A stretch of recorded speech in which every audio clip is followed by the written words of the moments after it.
જય માતાજી મિત્રો, સિયા ઓફિશિયલ 01 યુટ્યુબમાં આપણું હાર્દિક સ્વાગત છે. આગળ મેં 4 ભાગ બનાવ્યા મારા મિત્રો, કે દીકરી બાપની આબરૂ અને મારી દીકરીઓને સમજાવતા વિડીયો મેં બનાવ્યા છે. પણ હજુ કે આના ઉપર આપણે ઘણા બધા ભાગ બનાવીએ તો પણ ઓછા પડે એવા છે, અને આપણે બનાવવાના પણ છે. તો મેં હમણાં અવારનવાર જોઉં છું, મારી દીકરીઓ ન્યૂઝમાં પેપરમાં આપણે જોઈએ છીએ. અને મેં તો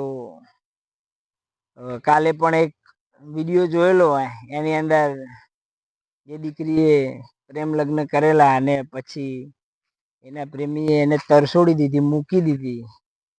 પછી એના મા બાપને ત્યાં જાય છે, અને પછી તો એના મા બાપ પણ એ દીકરીને અપનાવવા નથી માગતા.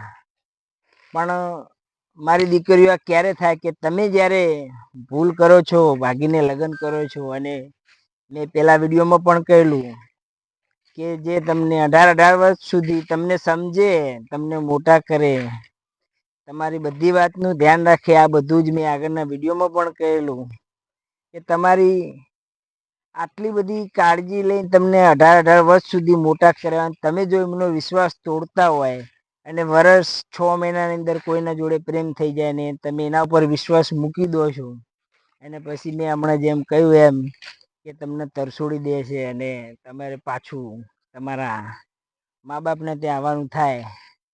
અને મારી દીકરીઓ, જ્યારે આપણે આ બધું સમજીએ છીએ, તમે સમજાણા પણ થાવ છો. હમણાં મેં જે કહ્યું એમ કે પાછા તમને તરછોડી દે, પાછું તમારા મા બાપને ત્યાં આવવાનું. તમારા મા બાપની તમે આબરૂ કાઢીને તો જાઓ જ છો, એમની ઇજ્જત કાઢો છો, અને પછી પાછું આવવાનું. 6 મહિનામાં તમે એમનો, મને એ નથી સમજાતું કે 6 મહિનામાં તમને વિશ્વાસ આવે. મારી દીકરીઓ, હજુ પણ હું એ જ સમજાવું છું, તમારા મા બાપ જ્યાં તમને ખુશીથી લગ્ન કરાવે ત્યાં કરો.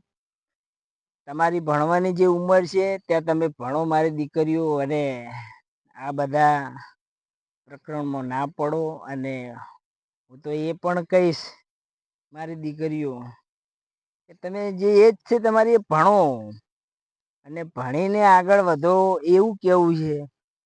અને આ તો બધું બહુ ઘણું બધું કેવું છે, મારી દીકરીઓ સમજો, મારી વાતને સમજો. હું તો એમ કહીશ કે હું જ્યારે બનાવું છું વિડીયો, ત્યારે 100માંથી 10 દીકરીઓ જો મારી વાત સાંભળશે અને સમજશે, તો એ દીકરીઓનું જીવન પણ ધન્ય થઈ જશે, અને એના મા બાપનું પણ જીવન ધન્ય થઈ જશે. એના મા બાપની આબરૂ પણ દીકરીના હાથમાં જ હોય છે. એ મારી દીકરીઓ, તમે તમારા મા બાપની આબરૂ, મારી દીકરીઓ, તમારા હાથમાં જ હોય છે. મારી દીકરીઓ, જો ધારો તો તમે તમારા મા બાપની આબરૂ સાચવી પણ શકો છો, અને તમે ગણીને આગળ કંઈક વધો, કંઈક નામ બનાવો, ત્યારે તમારા મા બાપની આબરૂ વધે છે. પણ જે હાલના યુગની અંદર જે ચાલી રહ્યું છે, એના વિશે જ હું આ વસ્તુ સમજાવવા માંગુ છું. વારે ઘડીએ એ જ કહું છું કે દીકરી બાપની આબરૂ કહેવાય. અને મારી દીકરીઓ, એવી તો કેવી ખોટ પડી કે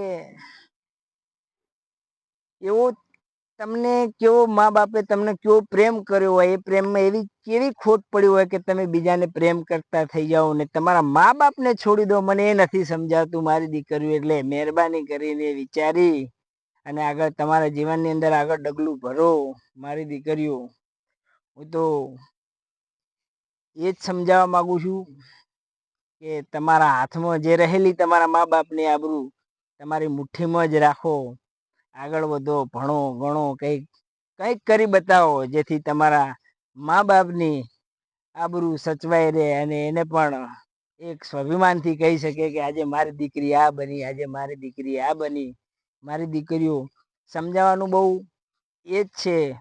તમને એવું લાગે કે દર વિડીયોમાં આ જ બોલે છે, પણ મારી દીકરીઓ, જેમ હું વિડીયો જોઉં છું